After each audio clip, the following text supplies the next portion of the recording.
沙地級大家好，我係 Johnny，今日係我嚟到泰國第43日，依家就啱啱出邊又落完大雨，而家呢，我就喺個房入邊整理一下我前2日學習嘅片段啦，同埋做一個真係仔細嘅記錄，咁我可以分享俾大家睇下，亦都等大家了解我而家呢刻嘅狀況。而家咧就用一個認真嘅模式啦，兩部電腦一齊同開啦。呢邊咧首先一個簡單記錄嘅發音，我用我耳仔聽出嚟嘅感覺，再打翻喺隔離啦。然之後就講翻一個發音嘅細節。然之後呢邊咧，我再將課堂嘅廢話剪走晒佢，就將佢老師正確嘅發音就記低。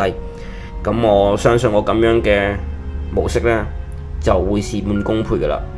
我希望呢，如果呢個模式順利嘅話呢，未來 Johnny 泰文真係有一定水平嘅話呢，我可以用一個過來人嘅身份去教一下大家講啲基本嘅泰文啦。咁交代呢，就嚟到呢度啦，我把聲仍然都唔係恢復翻水平啊！大家如果有追開我片，你都知道，但係唔使太過擔心，就點樣都好啦，冇喺一開始嗰陣時嘅狀態咁辛苦個人。我睇下今日再會唔會更新啲咩細節俾大家睇啦。暫時就分享住呢度咁多先。而家因為都要忙住去做一個記錄。OK， 咁我都講啦。其實呢，今日就係第44日嚟嘅。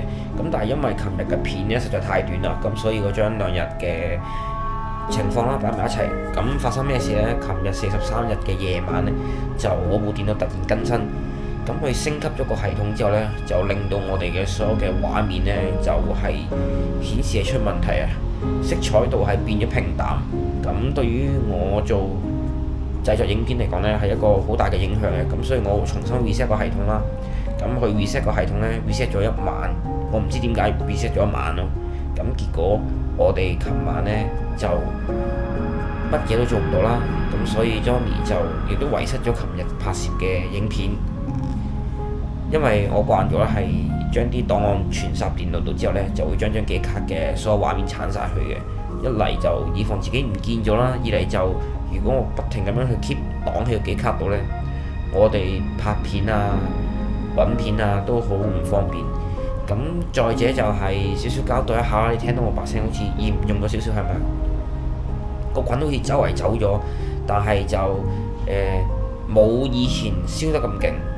咁應該唔係大問題嘅，只不過而家鼻音重咗，望落去好似病勁咗咁解啫。同埋呢條片呢，咁我都想分享一下而家呢3日我學嘅泰語課程啦，大概而家學咗啲乜嘢啦。OK，咁喺呢度呢，我都簡單咁樣講呢3日嘅課程大概學咗啲乜嘢啦。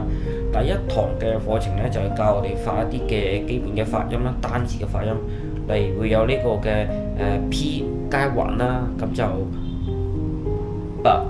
咁佢加到 H 就變 P， 咁變咗個 B 一橫呢就變輕聲一啲就 P， 咁類似呢啲嘅發音啦。咁 Johnny 都會有抹低做咗個嘅小記錄，咁希望到時 Johnny 再叻啲啊，再學多啲嘅時候，咁我可以走翻出嚟用一個過來人嘅身份，用另外一個嘅形式去分享俾大家知道，等有興趣嘅觀眾可以了解多啲啦。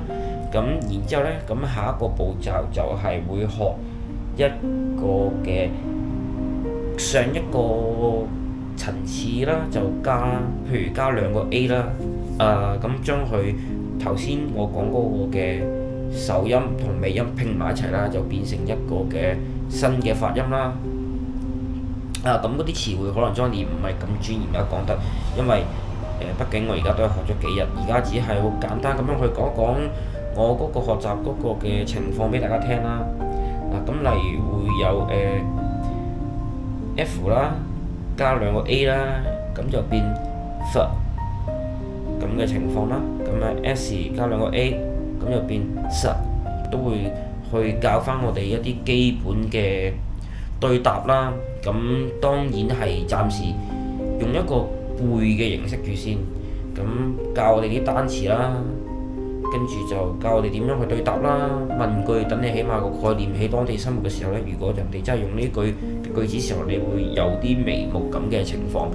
好，咁頭3日嘅上課嘅情況呢，就類似係咁啦，亦都唔能夠我咁樣坐喺度好仔細交代俾你聽，因為咁樣好仔細交代俾你聽咧，都對成個課程嚟講係唔負責任嘅。咁只不過係Johnny而家就將我呢幾日嘅經歷啦，就濃縮成為一個好短嘅故事分享俾你睇啦。如果唔係，我都唔會咁隨便咁樣坐喺度啦，同埋我把聲都好攰下。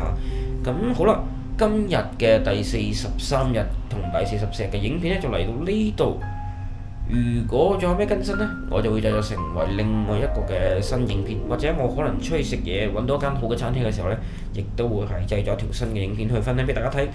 我 Johnny，如果你中意我嘅話，記得訂閱同埋打個小鈴鐺，有呢個支持會成為我動力。支持我嘅話，記得喺下邊俾個 comment 我都 OK 嘅，咁唔使擔心啊。病就好快好翻啦，因為嚟緊2號啊，我香港有兄弟過嚟，咁所以而家我養精蓄銳。將個身體呢 ready 好同我兄弟去玩。我 Johnny 約定你下一部影片，再見。